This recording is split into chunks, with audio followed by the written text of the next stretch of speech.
Hello friends, जय Jagannath. Sasmita कुक्सपर्ट channel रे आपण मानकु स्वागत करुछि। आज मु नहीं आसी आपण मानक पे आउ एक नुआ रेसिपी। आजिर रेसिपी होछि पियाज कचौड़ी। ए पियाज कचौड़ी बनेबा पे बेसी समय लागिबनी, बहुत कम समय लागिबो और अति सहज रे तयारी परिबो। ताले देरी न करी वीडियोटी स्टार्ट करिबा। तो ए रेसिपी पई हमकु मैदा दरकार। तो एठी देखंतु मु गोटे बड़ जगह नै आछि। एबे हमें 3 बड़ चामच मैदा नै जिबा। तो ये देखो मु 3 बड़ चामच मैदा नहीं जाइए। एबे आमे मैदा गोटे हाथ रे एमती खेली नेबा। तापरे आमे स्वाद अनुसार लूण नहीं जिबा। तो ये मु हाफ चामच लूण दे देछि। तापरे आमे गोटे बड़ चामच जुआणी नबा। ए जुआणी को हाथ रे एमती टिके ताकू रगड़ दबा। देखो मु केमती रगड़ देछि। तापरे आमे मैदा रे दे देबा।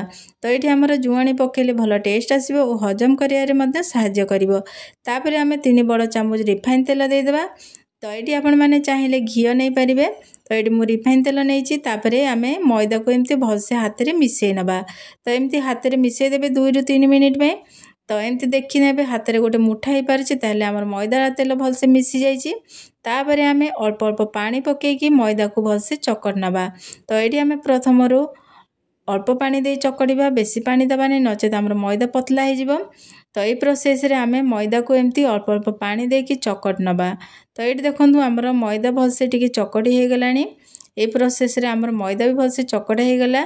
देखंतु केते बढ़िया भाबरे हमर चकड़ा हो जाइछि। एबे आमे गोटे ओदा कपड़ा करिकि नै आसीबा। तो ये देखंतु मु गोटे ओदा कपड़ा नै आसी। एबे आमे घोड़े देई ताकू 10 मिनिट पे रेस्ट दे देबा। तापरे हमर कचौड़ी पे पियाज दरकार। तो ये देखंतु मु पियाज नै आसी। ए साइज रो मु 3टी पियाज आनिछि। एबे आमे पियाज को एमती छोट छोट करी काटी नबा। तो ये आमे पियाज को बेसी बड़ करबा नै, एमती छोट छोट करी पियाज को प्रथमे काटी नबा। तो ये देखंतु हमर पियाज भी कटा सरी जाइछि। एबे आमे गोटे प्लेट को काढिबा। तो ये देखंतु मु गोटे प्लेट को काढी देछि। एबे आमे पियाज को फ्राई कर नबा। तो ये मु 2टी कंचा लंका भी काटिक रखिछु, किछि धनिया पत्र काटिक रखिछि। एबे आमे फ्राई करिया पय गैस लगे कड़ी गरम कर नबा। तो ये देखंतु मु कड़ी गरम कर नेछि। एबे आमे 3 बड़ चामच रिफाइन तेल दे देबा। तो ये हमर तेल भी गरम हो जाइछि। एबे आमे गोटे बड़ चामच जीरा फुटै नबा। तो ये मु गोटे बड़ चामच जीरा पके देछि। तापरे आमे पियाज को भाजिबा। तो ये मु पियाज सब को पके देछि। पियाज को पके आमे 2 ରୁ 3 मिनिट पय टिके भाजी नबा। एडी हमर पियाज टिके भाजी जाइछि। एबे आमे किछि कंचा लंका पके देबा काटिक रखिथिले। तापरे आउ टिके ताकू भलसे भाजी नबा। तो ये देखंतु मु टिके भाजी नेछि। एबे आमे स्वाद अनुसार लूण पके देबा। तो ये मु हाफ चामच लूण पके देछि। एबे आमे किछि हळदी और किछि लंका पाउडर पके देबा और गोटे चामच मीट मसला पके देबा। तो ये सब जिंस को पके सारला परे आमे आ गोटे मिनिट पय ताकू भलसे भाजी नबा। तो एडी देखंतु हे जाइछि। एबे आमे बेसन पके देबा। तो ये देखंतु मु गोटे बाउल बेसन रखिथिल ताकू पके देछि। एठी आमे बेसन को भलो बास्ना आसीबा पर्यंत 2 ରୁ 3 मिनिट में भाजी नबा।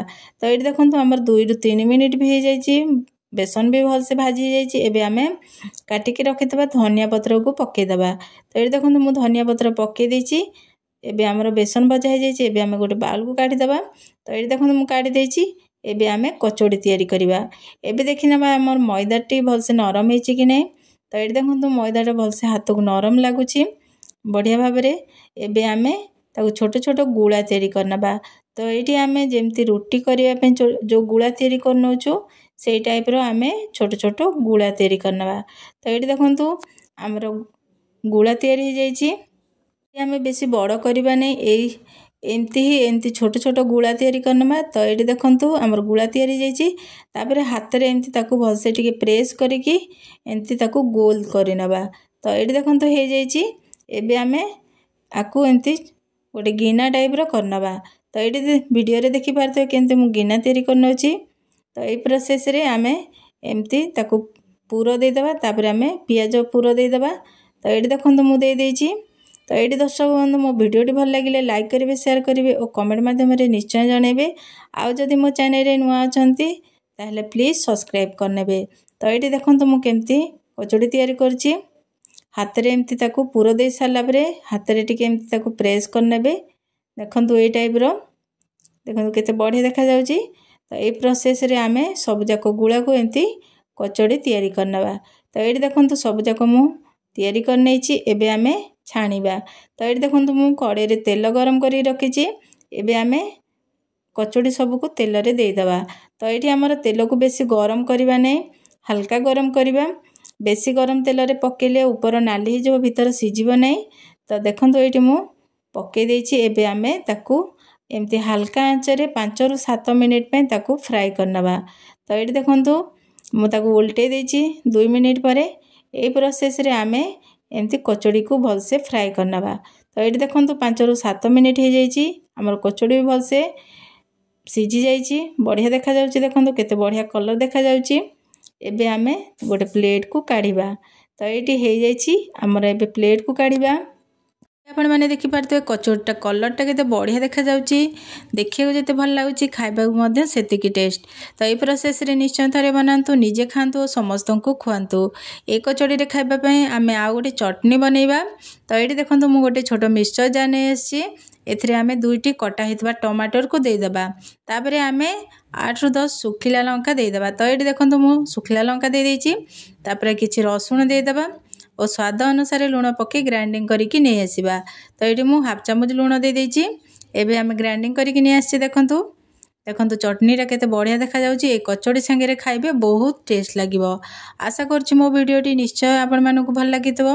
वीडियोटी भल लागिथिले लाइक करिवे, शेयर करिवे और कमेंट माध्यम रे निश्चय जणैबे। आ गोटे नुवा वीडियो सहित आपण मानक सहित देखा हबो। से पर्यंत रहूछि। नमस्कार, जय जगन्नाथ।